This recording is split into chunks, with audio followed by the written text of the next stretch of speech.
So good morning students and अब हम लोग जानेंगे, जैसे कि हमने पिछले लेक्चर में बताया था कि कॉजेज ऑफ फ्रिक्शन क्या होता है। एंड इस लेक्चर में हम लोग जानेंगे कि फ्रिक्शन कौन कौन से फैक्टर्स पर डिपेंड करता है। इट मीन्स कहने का मतलब ये है कि फ्रिक्शन जो होता है वो कब ज़्यादा होगा एंड कब कम होगा। ये कुछ फैक्टर्स होता है जो फ्रिक्शन के बारे में बताता है कि कब फ्रिक्शन को ज़्यादा होगा एंड कब फ्रिक्शन कम होगा। उसी को हम लोग फैक्टर्स ऑफ फ्रिक्शन बोलते हैं। तो कुछ फैक्टर्स है सो उसी के बारे में हम लोग जानते हैं। सो फर्स्ट फैक्टर यहाँ पर ये है, on a horizontal surface the force of friction is directly proportional to the weight of the body which moves. कहता है कि एक हॉरिजॉन्टल सरफेस पे, हॉरिजॉन्टल सरफेस का मतलब आप लोग समझते हैं क्या होता है, इस तरह का होता है। ये है आपका ये फ्लैट सरफेस को क्या बोलते हैं हम लोग, हॉरिजॉन्टल सरफेस, ठीक है। एंड इस तरह का जो स्ट्रेट रहता है उसको हम लोग क्या बोलते हैं, परपेंडिकुलर सरफेस बोलते हैं। इसको हम लोग क्या बोलेंगे, परपेंडिकुलर या फिर वर्टिकल, ठीक है, vertical surface, vertical and horizontal. तो यहाँ पर ये फैक्टर, ये फर्स्ट फैक्टर ये बोल रहा है कि जब हॉरिजॉन्टल सरफेस रहेगा तो फोर्स ऑफ फ्रिक्शन होगा ना वो डायरेक्टली प्रोपोर्शनल होगा, किसके होगा, वेट ऑफ द बॉडी का। यानी बॉडी का जितना वेट होगा फोर्स ऑफ फ्रिक्शन उतना ही ज़्यादा होगा। अगर बॉडी का वेट बढ़ाएंगे तो फोर्स ऑफ फ्रिक्शन भी बढ़ेगा, अगर बॉडी का वेट घटाएंगे तो फोर्स ऑफ फ्रिक्शन भी घटेगा। प्रोपोर्शनल का मीनिंग ही यही होता है, ठीक है। अगर डायरेक्टली प्रोपोर्शनल रहेगा तो यानी कि एक चीज़ अगर बढ़ रहा है तो दूसरा चीज़ भी बढ़ेगा। यहाँ पर कैसे, वेट बढ़ रहा है तो फ्रिक्शन भी बढ़ रहा है। और ये होता है प्रोपोर्शनल का साइन, सिंबल, सिंबल होता है किसका, सिंबल होता है प्रोपोर्शनल का। इस तरह से हम लोग प्रोपोर्शनल बताते हैं। प्रोपोर्शनल दो तरह का होता है, एक डायरेक्टली प्रोपोर्शनल होता है, एक इन्वर्सली प्रोपोर्शनल होता है। डायरेक्टली प्रोपोर्शनल में क्या होता है कि एक बॉडी अगर बढ़ता है तो दूसरा भी बढ़ेगा, एक घटेगा तो दूसरा भी घटेगा। और इन्वर्सली में क्या होता है कि अगर एक बढ़ रहा है तो दूसरा घट जाता है, अगर दूसरा घट रहा है तो अगर एक घट रहा है तो दूसरा बढ़ जाता है। तो यहाँ पर डायरेक्टली प्रोपोर्शनल की बात हो रही है। तो यहाँ पर बात यह है कि अगर हम लोग किसी भी बॉडी का वेट बढ़ाएंगे तो उसका फोर्स ऑफ फ्रिक्शन भी बढ़ेगा, ठीक है। दूसरा फैक्टर यहाँ पर यह है, the force of friction depends on the nature of surface in contact, ठीक है। ये बहुत ही इंपॉर्टेंट फैक्टर है, ठीक है। फोर्स ऑफ फ्रिक्शन क्या होता है कि वो सरफेस के नेचर पर मेनली डिपेंड करता है कि सरफेस कैसा है, सरफेस रफ है या फिर सरफेस स्मूथ है, ठीक है।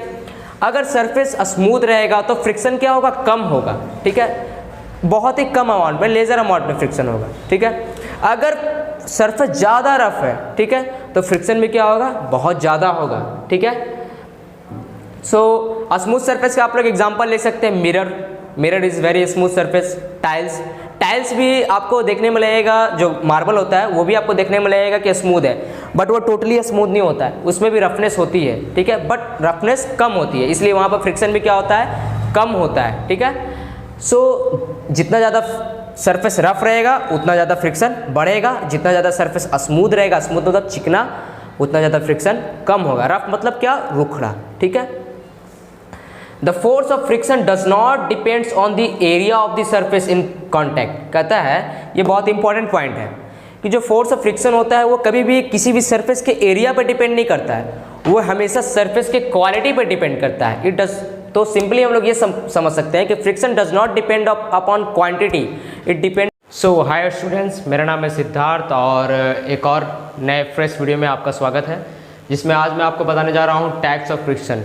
आपने अगर फ्रिक्शन, ये जो फ्रिक्शन चैप्टर है, अगर आपने इसका लेक्चर पहले नहीं देखा है तो आप सर्च कीजिए यूट्यूब पर जाकर प्रयास competitive centre, class 8 friction chapter lecture number 1। उसमें आपको फ्रिक्शन के कुछ बेसिक कंसेप्ट्स के बारे में बताया हुआ है। सो पहले आप उसको, उस वीडियो को देख करके आइए, फिर आप इस वीडियो को देखिए।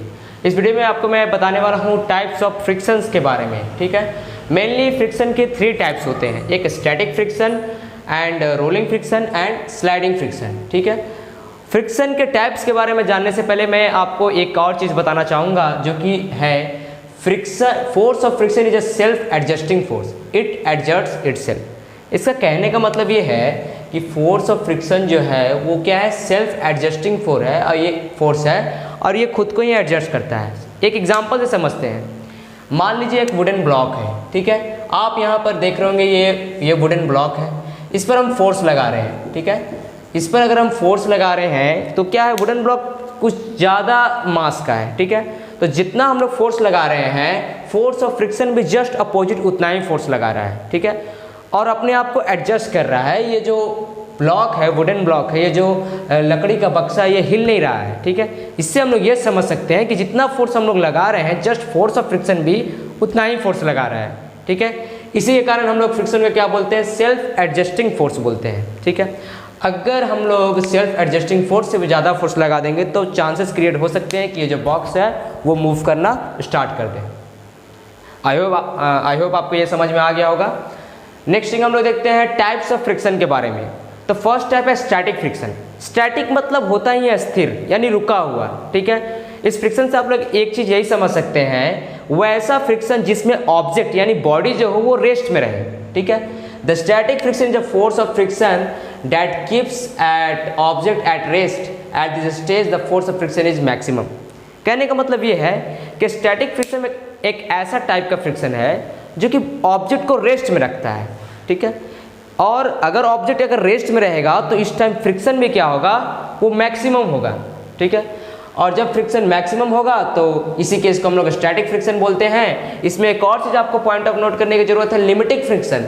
लिमिटिंग फ्रिक्शन किसे बोलते हैं, the maximum force of static friction at which the block is just starting to move is called the value of limiting friction और जस्ट लिमिटिंग फ्रिक्शन, ठीक है। कहने का मतलब यह है कि वैसा मैक्सिमम फोर्स किसका मैक्सिमम फोर्स, स्टैटिक फ्रिक्शन का, जो एक बॉडी को जस्ट मूव करवाने ही वाला हो, उस फोर्स को हम लोग क्या बोलते हैं, लिमिटिंग फ्रिक्शन बोलते हैं। जैसे कि एक एग्जांपल समझिए, जो मैंने वुडन ब्लॉक का एक एग्जांपल दिया था यहाँ पर, उसी एग्जांपल से हम लोग समझते हैं कि ये मैंने अभी यहाँ पर ये जो फोर्स ऑफ फ्रिक्शन है ये टोटल 10 न्यूटन का है, और मैंने यहाँ पर अभी 5 न्यूटन का ही फोर्स दे रहा हूँ, ठीक है।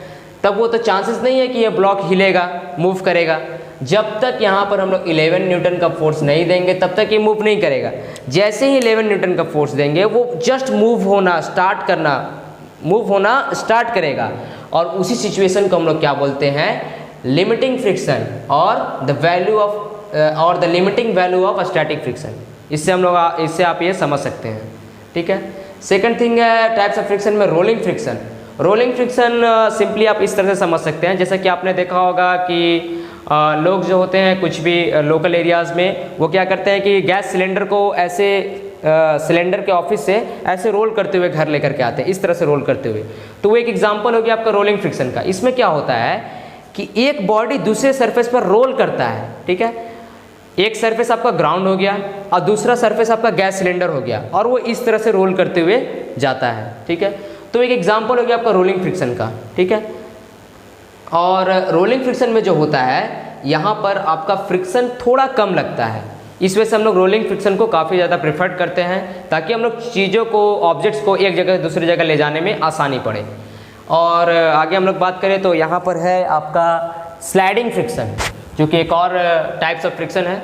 स्लाइडिंग फ्रिक्शन में आप लोग स्लाइडिंग वर्ड से ही समझ रहे होंगे कि किसी भी चीज़ को स्लाइड कराना, यानी इसमें एक बॉडी जो होगा वो दूसरे बॉडी पर स्लाइड करता हुआ नजर आएगा।